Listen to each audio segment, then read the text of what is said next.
Talvez a pergunta que o Padre vai fazer neste momento cause um grande espanto, mas é bom meditarmos, e talvez essa pergunta pode até tirar algumas risadas, mas é exatamente estas perguntas que a liturgia deste final de semana nos convida a refletir.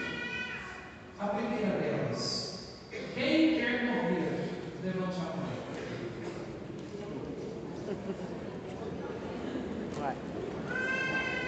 Quem quer viver? Levante a mão. Mas para chegar no reino dos céus é preciso morrer, não é verdade? E a morte é uma das coisas que mais assola a nossa humanidade, porque ainda nós não sabemos como lidar com a irmã morte, como nos recorda São Francisco. E a partir dos textos sagrados que nós acabamos de ouvir, nos convida justamente a isso, para o despojamento, do deixar tudo para seguir nosso Senhor.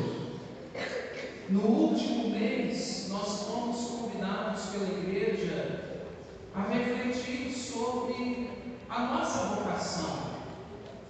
Vocação essa que Deus nos confiou e que Ele nos enviou para que assim nós possamos exercer e dar continuidade a seu projeto neste mundo. É isso que Ele espera de nós. E para isso Ele deposita em nós uma vocação. E lembremos que a primeira vocação é a vocação à santidade, que por meio de diversos meios nós possamos buscar uma boa vivência para que assim sejamos santos, assim como Deus é santo. Mas ainda estamos presos nas coisas do mundo. Ainda nós não somos capazes de deixar tudo para seguir Jesus.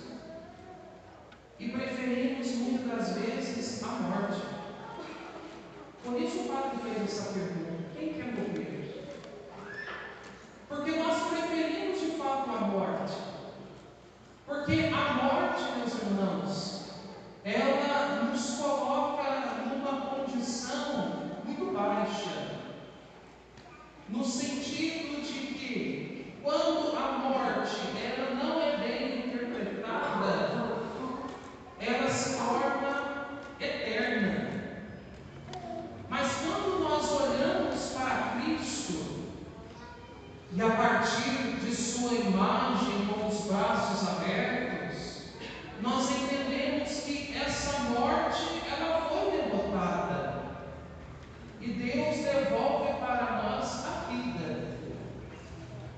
Por isso, a única certeza que nós temos é a vida e não a morte, como o mundo nos convida a refletir. É a vida que nós temos a certeza, porque nós viemos de Cristo e é para lá que nós estamos retornando. Mas como que nós preferimos ainda o caminho da morte? Porque ainda estamos presos na vida de pecado. Ainda nós não conseguimos esse despojamento que exige um discípulo para seguir o Mestre. E é como nós ouvimos no Evangelho, quando o nosso Senhor começa a mostrar para nós os passos, para que assim possamos nos tornar um bom discípulo e dizer de fato que nós somos discípulos de Cristo. Mas para isso é preciso deixar pai, deixar mãe, deixar irmãos e irmãs, deixar os bens materiais, e abraçar a cruz e seguir os passos de Cristo. É o caminho do sofrimento. É o caminho que nosso Senhor nos convida a fazer. Mas como nos recorda mais uma vez São Paulo, e São Paulo descreve muito isso na segunda leitura. A alegria do discípulo que se deixa revestir pela graça de Deus, e a partir deste revestimento, ele chega ao seu estado definitivo, que é o reino dos céus. Mas precisamos colocar na balança o que ainda impede nós de buscarmos a vida.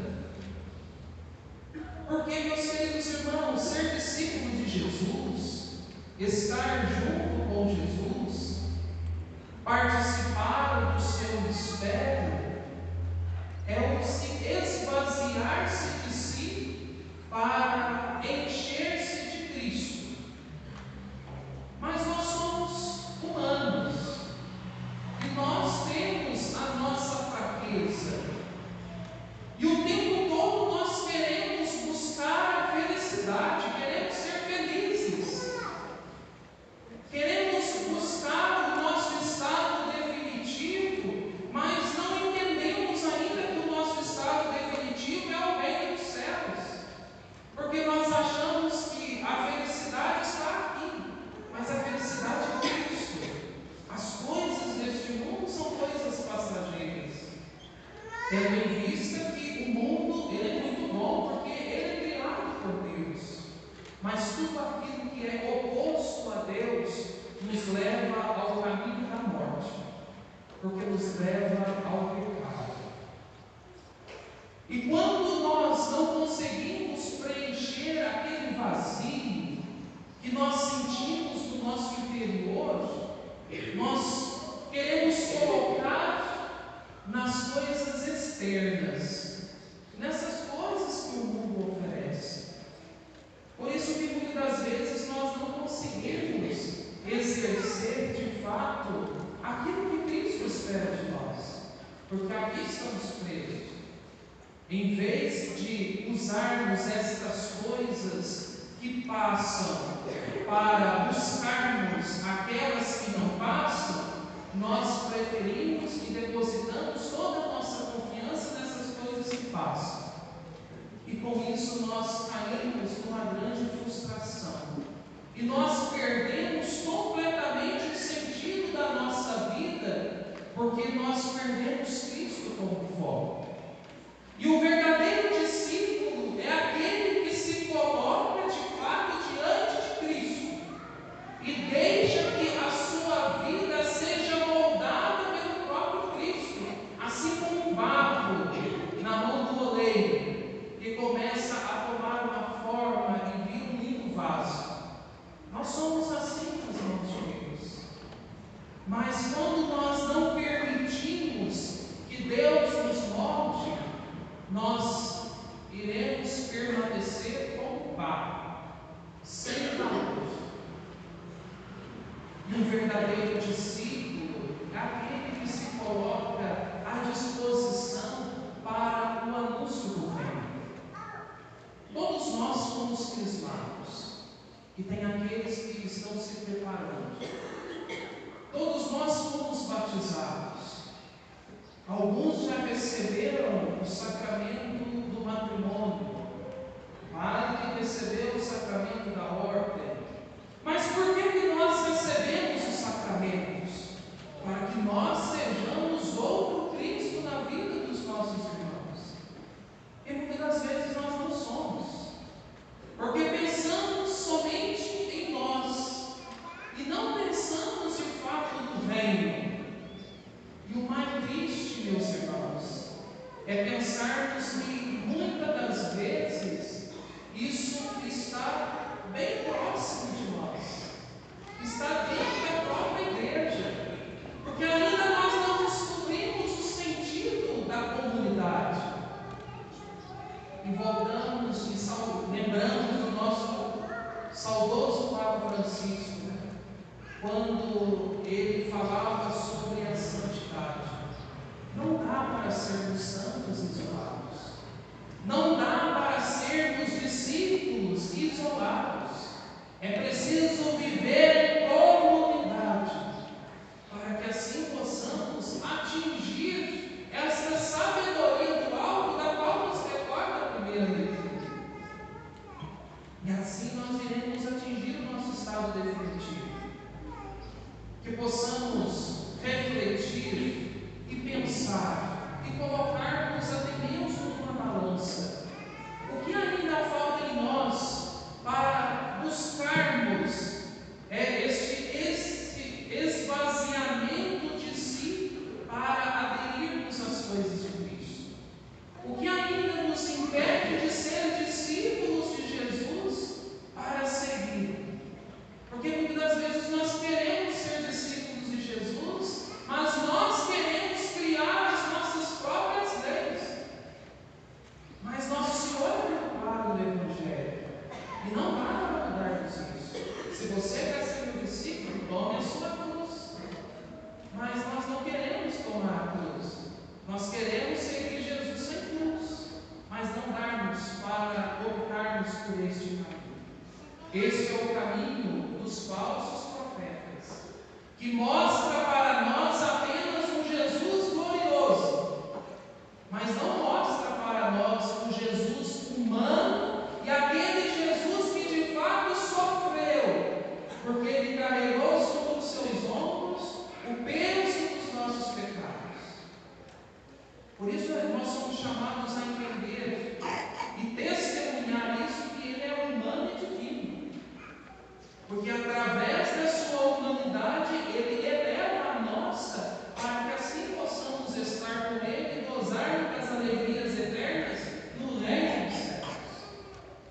Por isso nós preferimos a vida e não a morte. Tenhamos esta certeza e este despojamento que exige de fato um discípulo. Estamos vivenciando agora o mês da Bíblia. Um mês em que nós dobramos mais uma vez os nossos joelhos e escutamos ainda mais a palavra de Deus, para que esta palavra tenha de fato sentido em nossa vida e façamos desta palavra a verdade. Vivamos a verdade do Evangelho. Busquemos a vida e não a morte. Se nós estamos ainda presos nas coisas do mundo, dificilmente nós iremos alcançar a eternidade. É claro que ao decorrer desta vida, nós queremos juntar tesouros, nós queremos ter um bom carro, nós queremos ter uma boa casa, nós queremos ter uma condição financeira melhor, e isso é bom, porque isso nos ajuda a trabalhar as nossas capacidades. Mas nós não podemos colocar estas coisas acima de Deus, porque se colocarmos estas coisas acima de Deus, nós perdemos completamente todo o sentido de ser um cristão e de ser um bom discípulo de Jesus. Busquemos a verdade, busquemos Jesus, e nós estamos acompanhando agora em direção a Jerusalém. Busquemos